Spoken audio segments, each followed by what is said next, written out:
It's time for this week's episode of Brandon Sports Talk, featuring in-depth interviews from those who are trending in the world of athletics.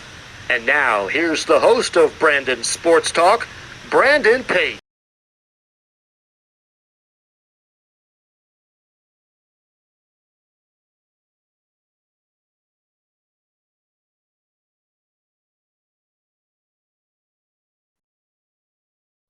Welcome back to Brandon Sports Talk. In today's episode, I had the privilege to interview the Campbellsville head bass fishing coach, Coach Tony Miracle. How are you doing today? Man, I am wonderful, Brandon. I appreciate you bringing me on here today, and it's an honor to be involved in your podcast. Thank you. Can you talk about how you knew that you wanted to get started in the sport of bass fishing and coaching? Well, I actually got involved in bass fishing when my sixth grade son came home one day and said, "Dad, I joined the bass fishing team." And I kind of laughed at him because I'd never heard of that before. And so he's like, "No, it's for real." So I checked it out and it was. And then my daughter said, "Well, if he's going to fish, I'm going to fish." And that's really how it all started. So we went out. My father-in-law helped us get our very first boat going, and the rest is history. Of course, what was that like? Obviously, as you said, your son got you started first bass fishing. Well, now we had fished a lot, but like pond fishing, bobber fishing, that type of stuff, but not competitively bass fishing. So it was quite different in the beginning. I wasn't really sure how this was going to go because I was like, man, I don't know if I'm going to be good enough to do with these kids what they need to do. So really, we really kind of taught each other as far as competitive bass fishing, and it was another avenue for us to spend time together and be together. Of course, what was that like getting started in competitive bass fishing versus just doing it for fun? It was completely different because, you have to make sure that the conditions, that you're using the right baits, that you got the right rods and reels, that you have the equipment that you need. It's not like just grabbing a Zebco 33 from Walmart and going out to the pond with some bobbers and catching, bluegill and crappies. So it was very different, and it really made you have to really think and research and do all this other work that you normally don't do just for fun fishing. How is it like obviously getting started on the high school level of coaching? Now that was very different. Now I had coached baseball, basketball, stuff like that with my kids growing up, but going into bass fishing, I was kind of like I really didn't know what I was doing in the beginning. I started out as just a boat captain, and then the coach of the high school team was like, "I'm really looking to step down, and I would really like for you to take over the program." And I was like, "Well, sure, let's do it." So I just kind of, learned trial by fire. Of course, what was that like obviously starting as the boat captain? It was a lot of fun because it allowed me to spend this extra time with my kids that I normally wouldn't get because they might be doing another sport or I might be at work, or so most of the time this takes place on the weekends when most kids are doing other things. So we got to spend that time together. So it was a blessing to me that I'll be able to spend that much extra time with my kids and doing things that we love to do, which is being outside. Of course, how is it like obviously getting to run a high school bass fishing program? It was neat. It was really fun. It was really kind of interesting. It was just a whole brand new chapter of something that I had never done before. So we started out with about 4, 5, 6 kids, and then we grew it up to 12 kids, and just kind of trying to add on here and there. And it was one of the best experiences of my life. Of course, what was that like starting up that program in high school? Well, I didn't actually start the program. Uh, Kristen Roseberry, who is the sister of Bradley Roy, professional fisherman, she is the one that actually started the program and ran it for 2 or 3 years herself before I got involved. So I kind of stepped in and took over a program that she had designed, and then I just tried to make it better and build on for what she had started. Of course, during your high school coaching time, What was it like taking the team to 11 national championships? Well, it was exhilarating, just to put it. It was, how incredible was it to watch these kids grow and to watch them really come into their own, and then to make it to nationals, and just to go and get to compete against the best high school fishermen in the country.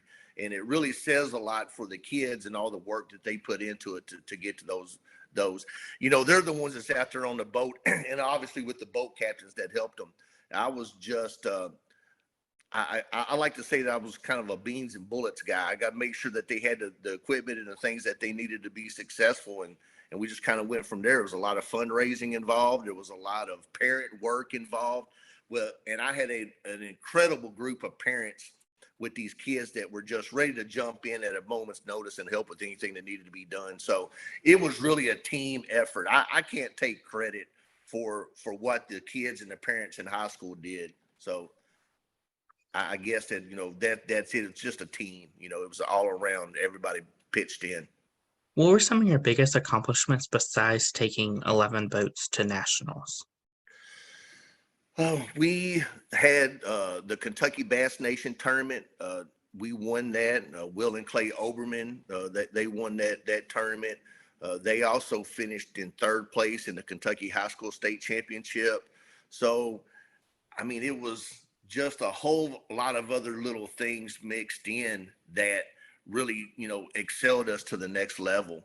So we won several like club tournaments. Other high schools put on fundraiser tournaments. We won several of those, had a lot of top 5 finishes. So we had a lot of success, to say the least.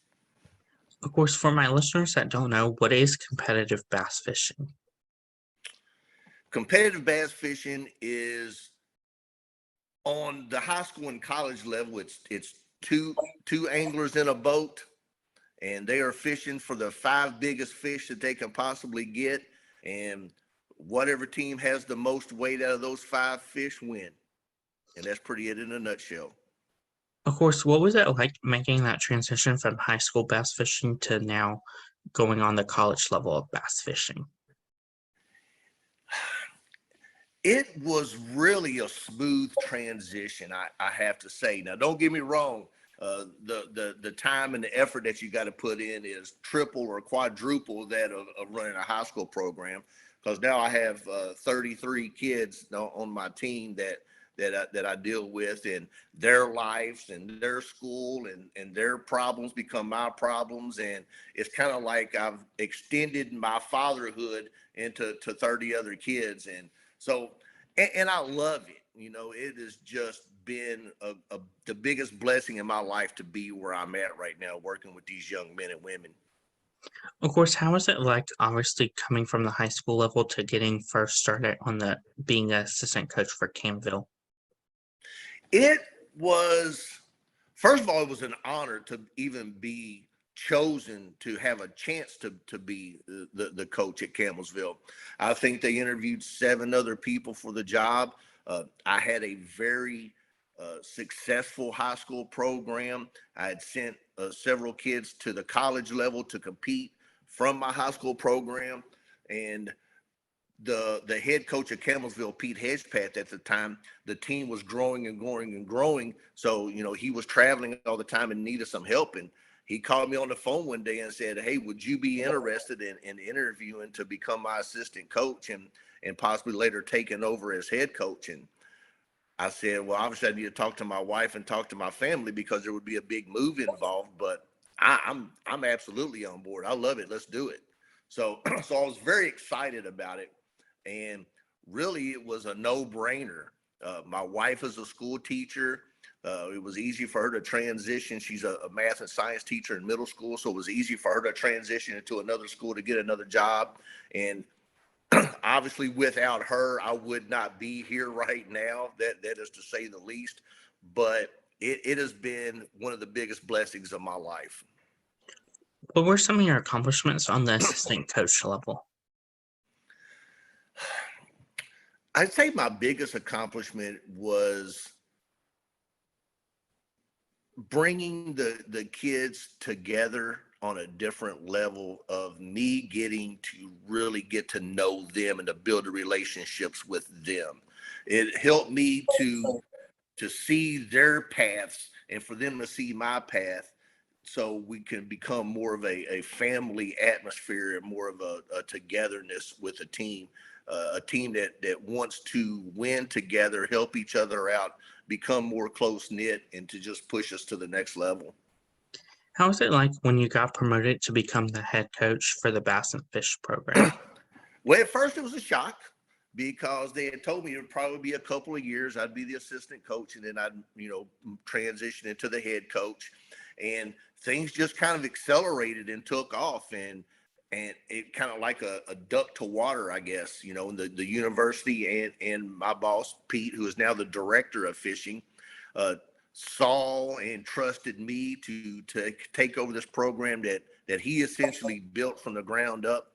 And so it was, not needless to say, it was an honor, but it was I was flabbergasted to say the least. So I'm super excited. I'm going into my second season. We get started actually this weekend at Kentucky Lake for the Big Bass Bash, and we're fired up and ready to go. We're ready to bring some hardware to Campbellsville University. Of course, can you talk about what it was like, obviously taking over as the head coach and having Pete still there to mentor you? Pete has been a mentor to me. So even though it was a little different, things really can't stay the same because we share the same views and we share the same mission and we share the same love for the kids. And we just know that everything is about them. Everything is about these young men and women that's on this team. It's not about me. It's bigger than Tony Miracle. It's bigger than Pete Hedgepath. And it was really smooth. I really have to say is that the kids are buying in to the direction that we're going. The parents are buying into the direction that we're going. The university is buying into the direction that we're going. So, we just believe that bring these kids together, the mission of Christ and the opportunity to make them better citizens when they graduate, and obviously to get a college education. But I cannot be more happy with the way that things are going. Of course, what is a day in the life as a coach versus obviously as a student athlete? Well, when you think about, you're a fishing coach, man, you must have a lot of free time. I bet you get to go fishing a lot. Well, I fish less now than I ever have before.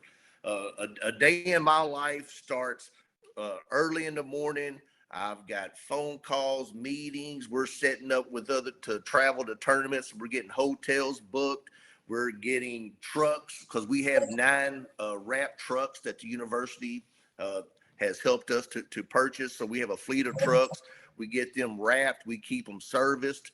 We keep the boat serviced. We got to, keep everything just is like a fine old machine, and it has to be tuned every day. So my wife will tell you that it never stops, that it's all I do is bass fishing from daylight to dark. And she's about right on that. Of course, as you talked about getting the boat service and stuff, do you obviously take the boats each week to different places? As far as for the service, Mm-hmm. we try to service as much as we can on our own. Pete is a mastermind when it comes to electrical and boat work and things like that. So we are blessed to have him in order to save some money for the team as far as costs of repairs. But we use Renegade Marine. They're in Litchfield, Kentucky. They're a sponsor of ours, and they without a doubt take the best care of us. Whenever we have an issue, we give them a call. They say bring it up. A lot of times they'll put us in front of the line because they believe in the kids and they believe in the program as well. So we have just a wonderful relationship with Renegade Marine and the Erner Sherb up there. He's just the best. So we are very blessed to have him on our side, and we are blessed to have Pete on our side. So maintenance and those kind of things they're tedious at times, but they're pretty simple. Of course, what does a away match look like for you? Well, we travel sometimes up to 14 hours away from where we are. We go to Florida, we go to Wisconsin, we go to New York, Texas. I mean, we travel all over the country, tens of thousands of miles a year. So we have to prepare to make sure that we have the lodging of where we're going to go. We have to make sure that we have plenty of parking for trucks and boats because we normally travel with 8 to 10 teams at a time.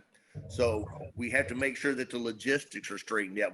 Sometimes we cook and grill for the kids. So we have to decide, are we going to cook? Are we going to grill out? Or are we going to eat at a restaurant? Or, what are we going to do? Then it's getting the kids prepared. Okay, you got to do your research for this lake that we're going to.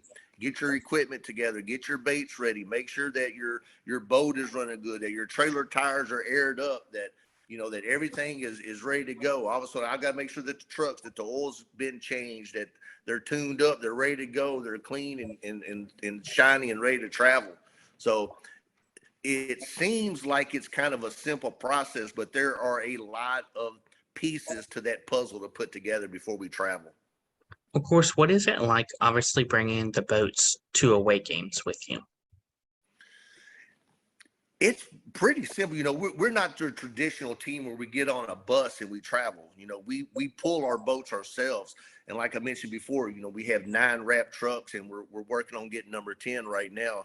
But we have 9 wrap trucks that we pull our boats with. So, 2 guys get into a truck and we travel. Every time we stop for gas, they rotate drivers and get us to our destination. So we travel in together.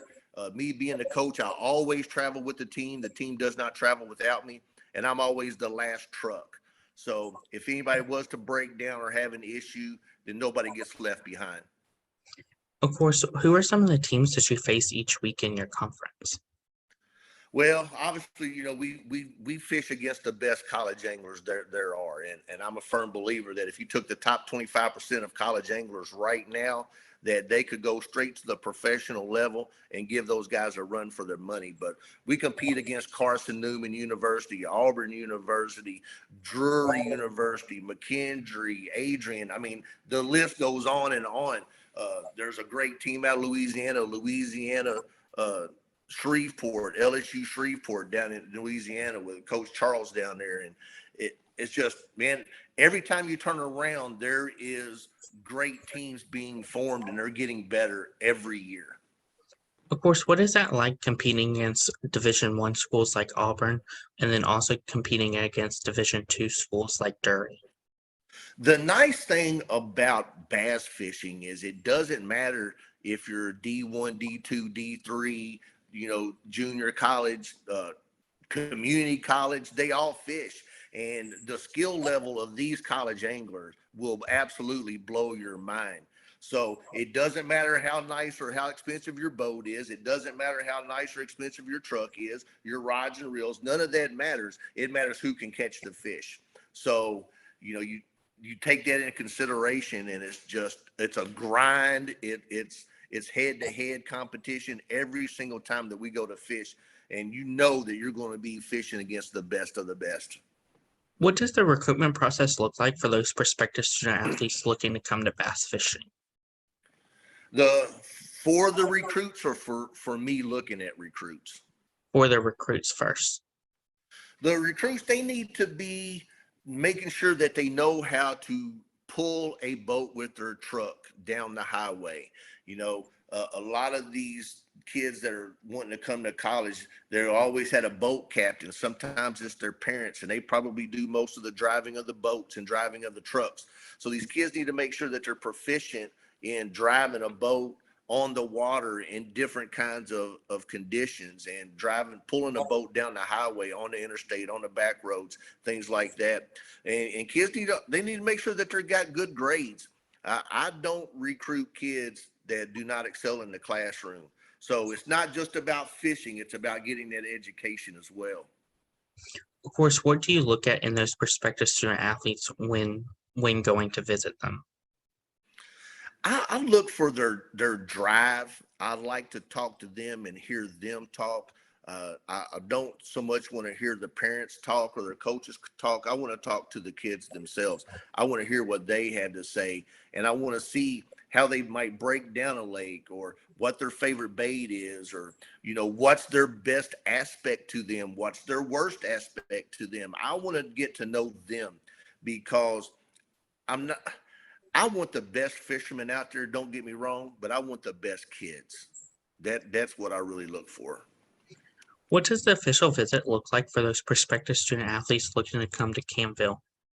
So I require that every person that wants to be on Campbellsville's fishing team, they must come and visit the campus. Some of these kids come from Michigan, they come from Florida, they come from Alabama, so they're a long way away. I want to make sure that they come to the campus, see campus life, and get an idea of what they're coming to before they get here. Nothing is worse than a kid coming to campus, being there for 2 or 3 months, and decide, I don't like this place. It costs mom and dad lots of money. It costs Campbellsville lots of money. And so we try to encourage everybody to come and get a look at us. And then obviously we want people to pray about their decision. I'm a firm believer that you will be where God wants you to be. Either it's now or it's later, but you're going to end up where he wants you. So it's important to get here and see what Campbellsville life is about.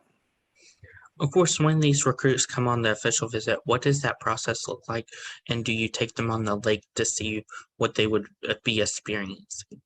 So we bring them to campus. Now, sometimes I have kids just show up out of the blue that want to come and tour campus and want to talk to the fishing team. But kids that I'm actively recruiting, I bring them here for a 2-day visit.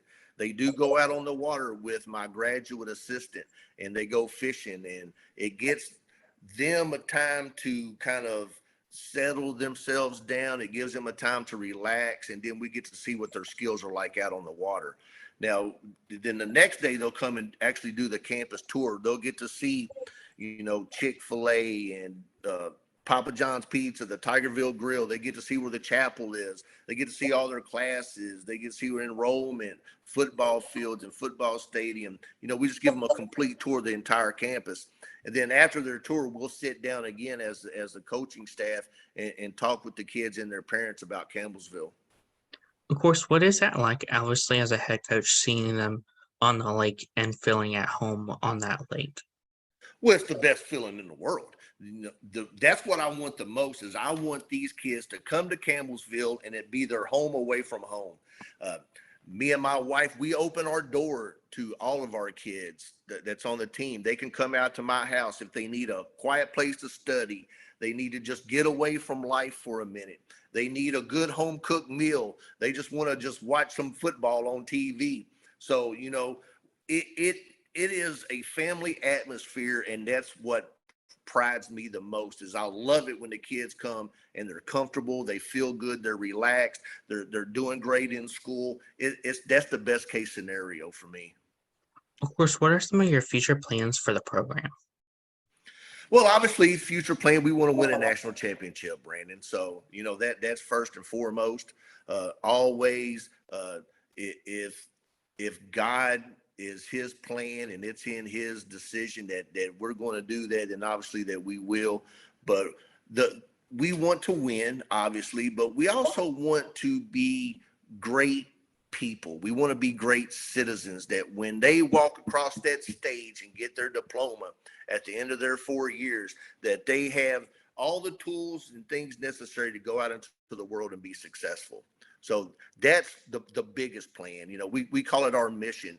We want to lead these kids to Christ in every way possible, and we want them to graduate with their degree and go out into the world and be successful. What advice would you give those future college students that are looking to get into the sport of bass fishing? I would encourage them to visit as many colleges and see as many programs as possible, because there are a lot of them out there. You can't just go to one school and say, okay, I'm here. So, I love it when kids say that, but I want them to get experiences. I want them to write down 5 things they love about a particular campus and 5 things they can't stand about a particular campus, and then weigh out the options.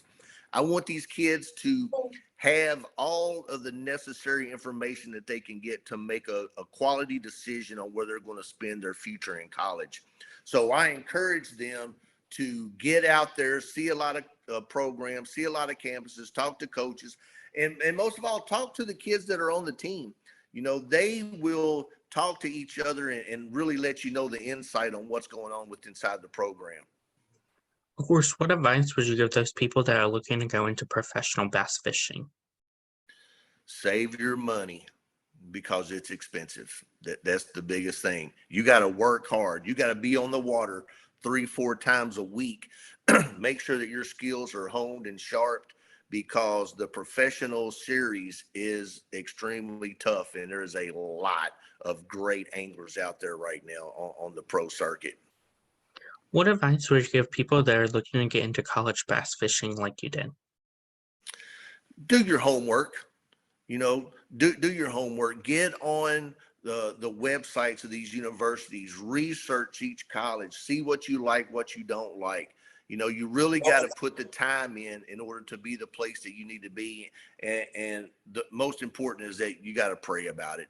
You got to talk to God and just say, hey, put me where you want me to be. And if this is your will, then this is where we're going to end up. And that's really the most important. But you got to do your research on where you go.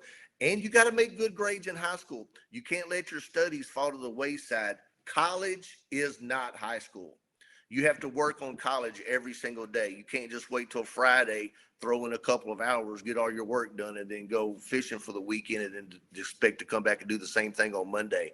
You've got to put the time in to do your work and your studies, because it is a different life. What advice would you give those coaches that are looking to coach on the college level of bass fishing? I would probably have to say that the most advice that I can get or give is make sure that you are ready to devote your life to college fishing, because it takes it. It takes it. I don't have I get to go on vacations and stuff like that, sure, but I really have to really plan them out, because fishing is pretty much a year-round sport. If you're not prepared to come in as a college coach and turn your life over to your program, it's probably not for you. So you've got to be prepared to do the work, because these kids call you 500 times a day. They've got a broken toenail, or they've got a flat tire, or they need help in class. And I personally, I love it. I love it when my phone rings and my kids are calling and talking to me, because I know that they are looking for me for the help that they need. So it lets me know that I'm on the right track and doing the right things. But you gotta be devoted. If you're not devoted and not ready to give 100% of yourself, then don't come to college fishing as a coach. Of course, where can my listeners find you at on social media, along with the university's fishing program at? So Campbellsville University Bass Fishing on Facebook and on Instagram. My personal account is T Miracle 007 is my personal T Miracle or Tony Miracle on Facebook, T Miracle 007 on Instagram. But Campbellsville University Bass Fishing is how you can follow our university's social media pages. Thank you. And we're looking to get a TikTok page going soon. So we're still talking about that, and that's a whole nother area. So we'll see how that goes. Thank you again, Coach Tony Miracle, for your interview, and best of luck in your future at Campbellsville's bass fishing program. Brandon, thank you so much for giving me the opportunity to be on here with you today. I appreciate your time, and it was an honor for you to ask me to come on and be on your show, and I just appreciate it. So, tiger up out there. That's our saying, tiger up. So Campbellsville University, watch for us on the water, watch for us on the social media, and we're going to be out there hitting it, catching big bags. Thank you. You can find Brandon Sports Talk on Facebook at Brandon Sports Talk, Instagram at Brandon Sports Talk, Twitter at Talk_Brandon, and you can find me on YouTube at Brandon Sports Talk. Don't forget to like, comment, and subscribe. Thank you again, Coach Tony Miracle, for your interview, and best of luck in your future. Thank you, Brandon. I appreciate you so much. You've been watching Brandon Sports Talk. Please feel free to like, share, and subscribe to Brandon Sports Talk on social media and on YouTube.